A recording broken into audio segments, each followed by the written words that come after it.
Aishwarya Arjun and Umapathi இவங்களோட கல்யாணம் சமீபத்தில் நடந்து முடிஞ்சிருந்துச்சு.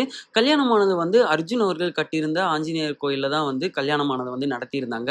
கல்யாணம் ரொம்ப சிம்பிளா close circle friends and relatives மட்டும்தான் வந்து அந்த கல்யாணத்தில் வந்து அட்டனும் வந்து பண்ணியிருந்தாங்க. ஸோ அந்த ஒரு காரணத்தினாலே வந்து ரிசப்ஷனை ரொம்ப கிராண்டா வந்து பண்றதுக்கான வேலைப்பாடுல தான் வந்து போய்கிட்டு இருக்குது. ஸோ ரிசப்ஷனை எங்க வந்து வைக்கிறாங்க அப்படின்னு சொல்லி வந்து பார்க்கும்போது லீலா பேலஸ்ல ஜூன் 15ஆம் தேதி வைக்க போறதாகவும் வந்து ஒரு தகவல் வெளியில வந்திருக்குது. எல்லா செலிபிரிட்டிஸையும் வந்து இன்வைட்டும் வந்து பண்ணியிருக்காங்க. இன்க்ளூடிங் சூப்பர் ஸ்டார் ரஜினிகாந்த் சார்ல இருந்து சிஎம் ஸ்டாலின் அவர்கள் வரைக்கும் எல்லாத்துக்குமே வந்து இன்விடேஷன் வந்து நேரிலே போய் வச்சுட்டு வந்திருக்காங்க.